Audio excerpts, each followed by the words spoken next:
Good morning students, welcome to our BEd first year class. आज की कक्षा में हम लोग शिक्षा की अवधारणा के तहत हम देखेंगे कि कैसे यानी कि शिक्षा का विकास किया जा सकता है, शिक्षा को कैसे उपलब्धि की जा सकती है। उसी के अंतर्गत हम लोग परिवार द्वारा सर्वांगीण विकास देखेंगे, बालक में किस प्रकार होता है। परिवार का शिक्षा के क्षेत्र में अत्यंत महत्वपूर्ण स्थान है, क्योंकि विद्यालय तो तब शिक्षा देता है जब बालक इस लायक हो जाता है कि वह बोल सकता है, समझ सकता है। और परंतु परिवार जन्म से के पूर्व से ही बालक की देखभाल करता है। जब पेट में रहता है बच्चा तब भी कुछ न कुछ सीखता है। बालक अपने माता पिता तथा अन्य पारिवारिक सदस्यों से सुनकर, देखकर कुछ न कुछ सीखता है और उसी प्रकार शिक्षा प्राप्त करता है। अतः परिवार द्वारा शिक्षा का विशेष महत्व है। प्रारंभिक अधिगम स्थल। बालक जन्म के समय सबसे अधिक असहाय होता है। केवल माँ के अलावा कोई भी स्कूल उसको जीवित नहीं रख सकता या उसका पालन नहीं कर सकता। केवल माँ ही एक ऐसी स्रोत है जो अपने बालक के लिए पता नहीं कितने कष्ट सहकर उसका पालन पोषण करती है, परंतु उसको कोई भी कष्ट नहीं होने देती है। विद्यालय कभी भी इतनी परेशानी सह नहीं सकता। बालक जन्म के बाद ही नहीं बल्कि माँ के गर्भ में ही अनेक बातें सीखता है। जैसा कि अभिमन्यु के विषय में कहा जाता है कि उसने अपनी माँ के गर्भ में ही चक्रव्यूह को तोड़ना सीख लिया था। और भी बहुत सारे ऐसे उदाहरण हैं जिसमें देखा गया है कि जन्म से ही कुछ गुण उसने प्राप्त कर लिए हैं, जो कि पेट में रहने के कारण उसके पिता के द्वारा प्राप्त हुआ, चाहे कुछ भी हुआ। लेकिन ऐसा तो प्रारंभिक जो अधिगम स्थल होता है वो माँ ही होती है, या कह सकते हैं परिवार होती है। और परिवार के द्वारा वो कुछ न कुछ ऐसी चीजें सीखता है जो जीवन पर्यंत उसको लाभप्रद होती है। दूसरा है नैतिक एवं चारित्रिक विकास। स्कूल जाने के पूर्व बालक परिवार के सदस्यों के संपर्क में रहता है। वह उनको देखकर, सुनकर तथा उनकी नकल करके बहुत से व्यवहार सीखता है, जो कि स्कूल से पूर्व ही वो प्राप्त कर लेता है। तथा सामाजिक नियमों के विषय में अनेक नियमों का ज्ञान भी प्राप्त कर लेता है। किसको उसे बड़ों की आज्ञा मानना, सभी को प्रेम करना, बड़ों का आदर करना, सुबह जागना, प्रार्थना करना आदि क्रियाएं एवं परिवार से ही वो सीखता है। छोटों से प्रेम और ये सद्भाव की भावना वो परिवार से ही प्राप्त करता है। साथ ही साथ सहयोग की भावना भी कर सकता है। सद्भाव ही नहीं, सहयोग की भावना भी हुआ कुछ कुछ कार्यों के द्वारा अपने परिवार से सीखता है। इसी तरह से उसके चरित्र में भी विकास होता रहता है। अगला होता है आदतों का निर्माण।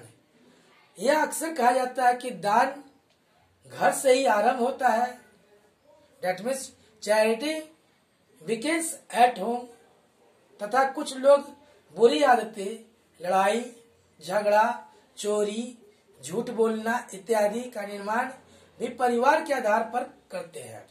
यदि माता पिता उसे बुरी आदतों से नहीं रोकते तो बालक बिगड़ जाता है। बालक में आपस में आए दिन लड़ाई के कारण बनने के कारण होता है। अगर परिवार में आपस में आए दिन लड़ाई झगड़ा या बुरे व्यवहार होते रहते हैं तो बालक भी उस आदत को स्वीकार करता है, उसकी भी आदतें खराब होती है।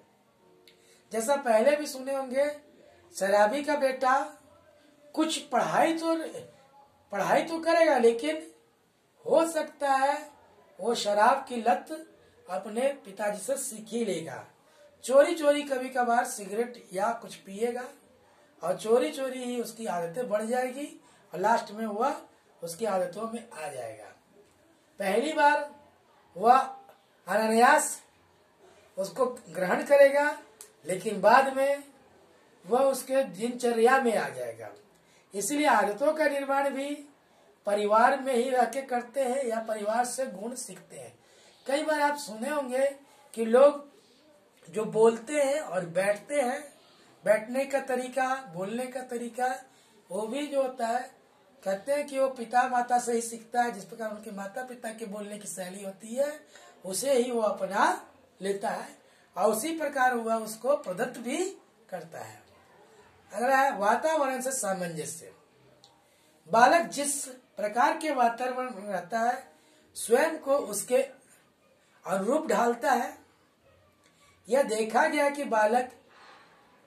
जो बालक अमीर परिवार में रहता है या गरीब परिवार में रहता है, बालक के आदत, रुझान, सभ्यता आदि भिन्न होते हैं।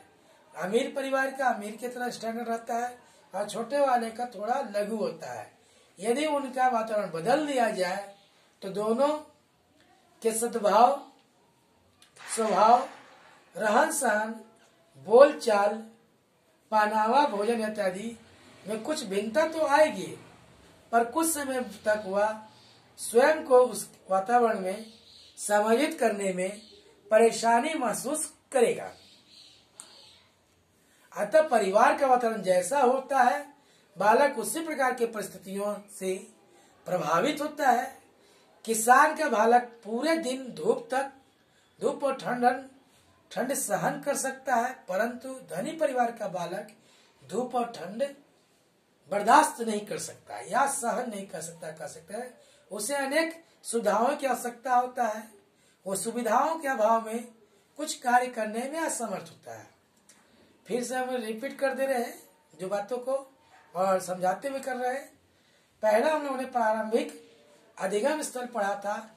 परिवार ही जो है सीखने का पहला जो है उसका एरिया है या फील्ड है, जिसके अंतर्गत वह अच्छी बुरी भली बुराई जो भी स्वीकार करता है, जो भी ग्रहण करता है, वो अपने माता पिता से, जो प्रारंभिक शिक्षक होता है किसी बालक का, वो होती है माता से ही वो सभी कुछ को ग्रहण करता है और माता ही बालक का जो पालन पोषण करती है, सब कुछ करती है। दूसरा, नैतिक एवं चारित्रिक विकास।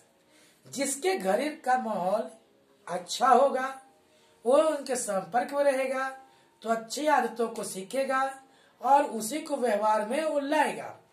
जैसे जैसे व्यवहार बदलाव की बात आती है, वो घर का माहौल अगर खराब होगा तो व्यवहारिक परिवर्तन भी होंगे। आदतों का निर्माण। अक्सर कहा जाता है कि वो जो बालक है या बालिका है अपने माता पिता के गुणों को ग्रहण करते हैं। अगर माता पिता की आदतें अच्छी है और सुगम है तो वही बालक को आदत ग्रहण करता। अगर माता पिता के यहाँ कोई दिनचर्या में प्रत्येक दिन कुछ न कुछ उलझने होती, लड़ाई होती है, तो वो बालक के लिए भी चिंता कारण होता है और उसी परिवेश को वह उस आदत को अपना लेता है। उस तरह से लड़का भी झगड़ालू या बालक भी झगड़ालू रहता है। वातावरण से सामंजस्य।